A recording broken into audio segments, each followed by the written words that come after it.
What's going on, guys? It's been a minute since I made a video, so I figured I'd make one here for you. I've just been kind of thinking. Been busy, been doing some stuff, but I've been thinking a lot. I watched a pretty good episode about something that enlightened me to something that I hadn't thought about. I get like real deep into things, and then I kind of back away and go do something else and get real deep into other things. And it's kind of been a little bit since I've been really deep into crypto and Bitcoin stuff. I've done a bunch of research though on the whole Wright thing, and I'm just going to tell you guys, I have a ton of respect for him. I appreciate what he's doing. I believe he's got a bunch of patents. I believe he's an intelligent guy, blah, blah, blah. But again, my gut says he is not Satoshi. And I put up a video, let me find it here. I put up a video which does a pretty good job of, oh my, turn that down. Pretty good job of explaining what my gut said all along.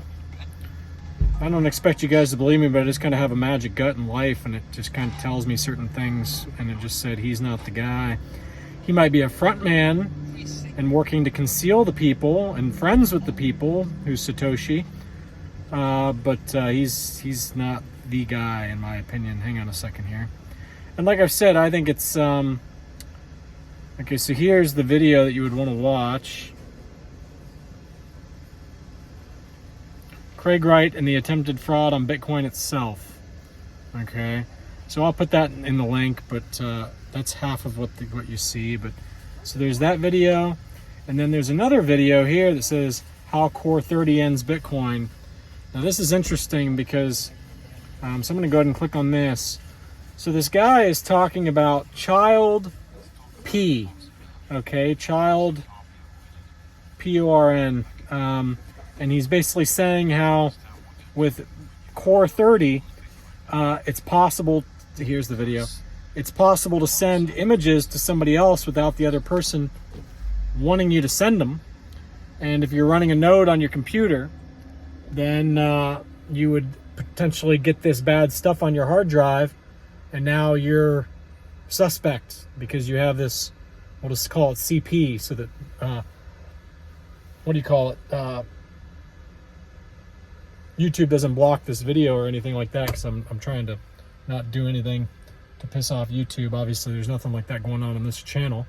But he's basically saying that could become a big news wave media attack on crypto in general when we start running these larger transaction files instead of just currency. Instead of keeping it simple and using it as a currency, you start using it as a file exchange system. What happens when people send you this stuff that you want nothing to do with, right? So, I don't want to get into that too much, but it's just interesting. So, I wouldn't be surprised if crypto does a little downturn in the short term. I've been saying that. Gold has continued up, as I predicted that it probably would. They really want to get to a point eventually where gold does a squeeze. It does a big squeeze because everybody's got to, gold is hard to denominate. You got to chop it up, and it's hard to do. It takes time, causes panic when people aren't getting their gold, blah, blah, blah. So there's good potential for a gold squeeze. We'll see what happens. But there's been a lot of stuff in the news about attacks, cyber attacks, electrical grid stuff, power grid. Anyhow, that first video that I sent you, that I showed you the name of, he does a pretty good job about going through case by case by case, and he was like apparently part of the legal team that had to take apart Wright's claims. And I get so many people who are like, yeah, but what about the first court case, the civil case, blah, blah, blah. The civil case, the judge wasn't on trial. It wasn't fully investigated to the extent that it was on this last one. So let me show you here again what I mean. Let me go.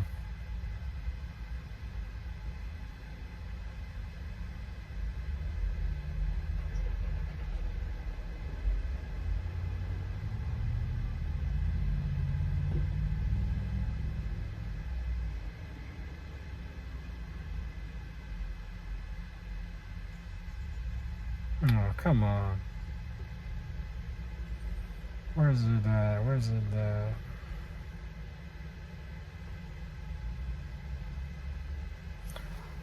Let's show you a small clip of this video because it's pretty good. Working alone, for the most part, until the 16th. So this is the level of detail that each document took. And here's the thing, though. People say, well, you can still be a forger and be Satoshi, sort of a crooked Satoshi, right? You've just got to look at the evidence, not just the document. So let's do that. Let's look at the evidence. How about this? Bitcoin's written in C++, so there was a boast about how he'd studied C++ as early as 9 years old, a true prodigy. Well, we asked the inventor of C++, and he told us that by that time he'd only just gotten started. It wasn't called C++ yet, and there was a grand total of 1 user. Because 9 years old, Craig Wright, that would have been 1979. So are we talking about the first user of C++ in the world, aged 9 years old? Or is it a lie? And the cryptocurrency thing, this principled argument that Satoshi never used the word cryptocurrency and it should not be called a cryptocurrency and Bitcoin isn't that. But luckily, Marty Malmi, the original collaborator of Satoshi, kept his emails and very nobly came forward to give evidence to the court and allow those emails to be examined. And you could see in there that not only was it Satoshi's idea to call it a cryptocurrency, he and Marty chatted through, and Satoshi liked it so much that he used it as a tagline for the next release. So anyway, I'll put the link. It's just instance after instance after instance, and that's I don't know how I can read people so quickly and so well. That's what I saw about Craig Wright. Now, I'm not saying Craig Wright's a bad guy, and I'm also not saying that Craig Wright's not following orders. So here's the thing. You'd think that if I believe that, I hate Craig Wright like everybody else. I don't. There's all kinds of possibilities. The possibility that he and Satoshi know each other, and Satoshi wants him to just go ahead and say that he's him and keep the spotlight away from the real Satoshi. Keep everybody distracted, and also cause the Bitcoin BSV price to fall, Bitcoin SV price to fall. That way, the real Satoshi, and again, I'm just going to call a spade, I think that there's really powerful people on this planet who are behind this whole thing, because they don't want you to know how simple it is to have a working currency that solves the actual problems at hand. It doesn't have to be blockchain. There's another way to do it. You can do it with blockchain, but it doesn't have to be blockchain. And there's an even simpler way to do it. You just have to stay true to the principles of what it is that you're trying to solve. And nobody's doing that. Everybody goes to La La Land, and I'll be able to explain all this one day. I'm not going to get into it right now, but the point is, so we talked about the CP topic at the very beginning of this video. Instead of CP, let's say it's diagrams on how to build some super weapon. There's certain stuff that you just don't need out in the open. It doesn't do any good. So, what if somebody explains the truth behind how physics is a magic trick and all the different magic tricks, how people keep people away from the true physics, and then all of a sudden people can figure out the weapons without even the schematics, because once you understand true physics, it might be really easy to build the weapons, okay? So, anyway, let's talk about BSV though still, because I do believe the reason you say, well, if I don't think Satoshi or if I don't think Craig Wright is Satoshi, then why do I endorse BSV? Because I see a trick coming, I see a flip coming.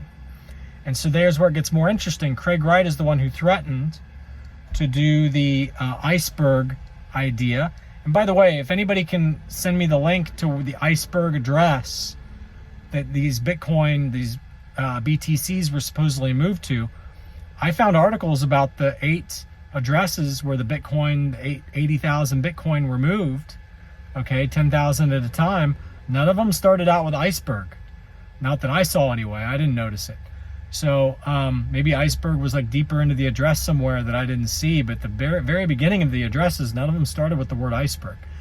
So even when you use the word letter 3 for the letter E or whatever, it didn't, the number 3 for the letter E, it didn't show, I didn't see it. So if somebody can send me the link to where these iceberg addresses are, as Kurt Workert Jr. described, anyway, I mean, I think Kurt's smart. I know Kurt thinks that Satoshi is Kurt, or Satoshi is what do you call it? Craig Wright. I'm not going to pretend like I know more about crypto than Kurt, but again, there's more than meets the eye with this whole thing. Regardless, I'm going to say this again, regardless whether Craig Wright is Satoshi or Satoshi is a different person, whoever owns all these Bitcoins, BTCs, there's no reason not to go ahead and shift them across the BSV and make tremendously more money, because wherever that goes is going to then align with what Craig Wright said he was going to do. So if Satoshi Nakamoto is still alive and or his coins are being controlled by, let's just say some elites, okay, whether he was a pseudonym fake person and it's just the elites who put this together, and or let's say that Satoshi is no longer alive and the elites control his wallets now, because we know some of the Satoshi era wallets moved around, okay, from back in 2010 and 2011. Some of those era wallets moved, 80,000 coins moved, and then supposedly another 15 or 20,000 coins. But the point is, since Craig Wright made that threat of doing the iceberg thing, whoever controls those wallets, even if it's not Craig Wright, it would be to their advantage to go ahead and do the iceberg thing. And now it puts the spotlight onto Craig Wright, and you, Satoshi, if you're a different person or persons, get to remain anonymous. Another thing, Craig Wright says he has all this stuff in a trust, and therefore he can't move it around, blah, blah, blah.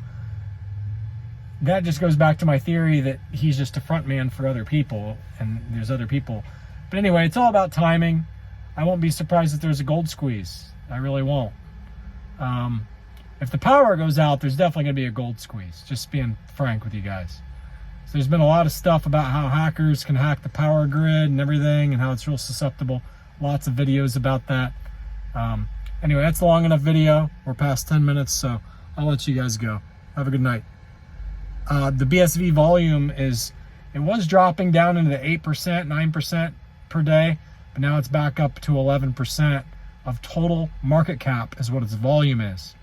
So now granted, there's other coins doing the same thing, I've noticed, but just be aware, BSV is still up there, big volumes. So to me, it's like they're holding it down, or maybe they're holding it up and everybody's trying to bail from it, but it seems to me like they're trying to hold it down. So once they stop holding it down by doing all these ring around the rosy transactions of high volume with what was it, IndoX, the exchanges out of Europe, out of Britain, they're the big volume. Anyway, that's enough for that video. I'll let you guys go. See ya.